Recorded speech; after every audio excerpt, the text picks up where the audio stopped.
Итак, мы пишем очередное видео на тему Кромвель Светляк. Записали уже ряд стримов на разных картах.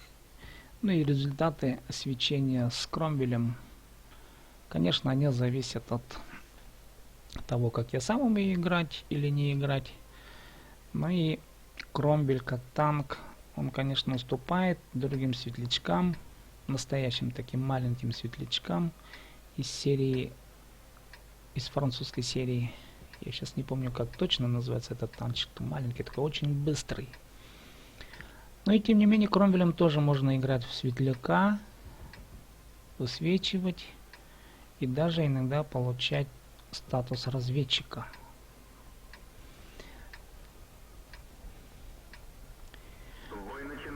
У Кромвеля довольно неплохая скорость, 64 км в час. Но и в Харькове мы еще ни разу не светили.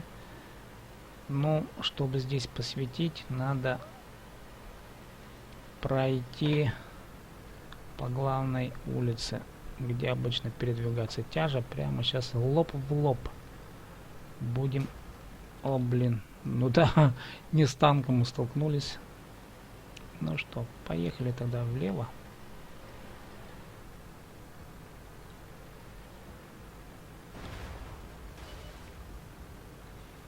Ага. Вот видите. А давай мы пройдем по-наглому так.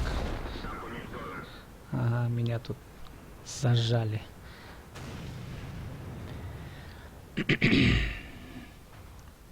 Видать, танкисты офигели от такой борзости Кромвеля и решили прикончить.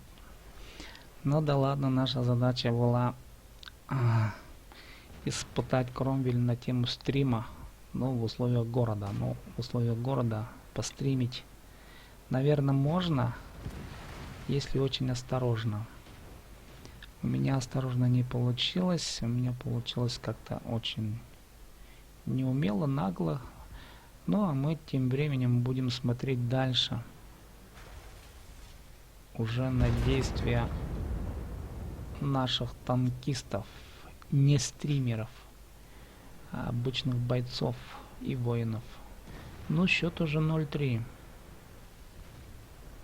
Не в нашу пользу, а в игре у нас участвуют шестерки, семерки и восьмерки. Нет, восьмерок нету.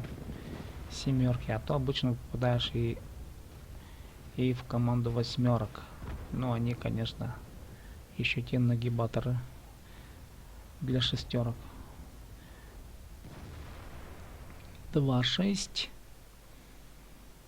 Ну и арты, это у нас для всех игроков проблема. Обычно мы почему-то надеемся на артов. Типа вот они сейчас нас добьют, там я там посвечу, они будут добивать, а арты не успевают. Но уже 3-9. Я думаю, уже критический момент уже пройден. Имеется в виду в часть минуса. То есть момент невозврата. Однако трудно. Ну да, можно сказать уже все.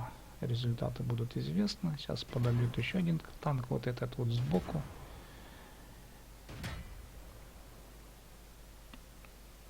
Их двое. И спереди нагнут еще. Все. Ну, считай, игра закончена. Тоже такой маленький артенок. Хорошо бегает он. Видимо, можно им тоже светить.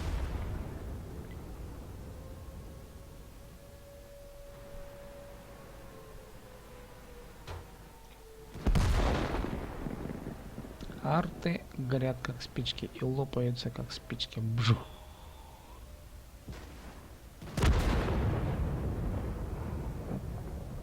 Да, Зема, успокойся. И успокоились. Ну вот жучок. Я почему-то их называю жучками Е25.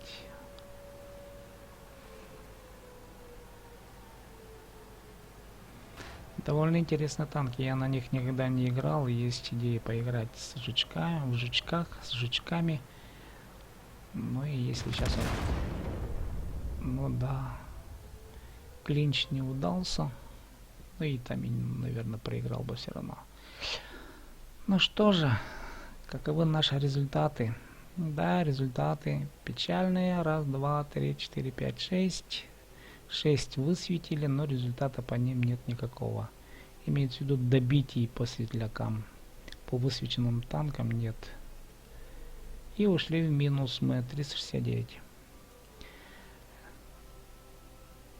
Ну, на этом я завершаю видео. В качестве светляка с Кромвелем играл Тадырхан.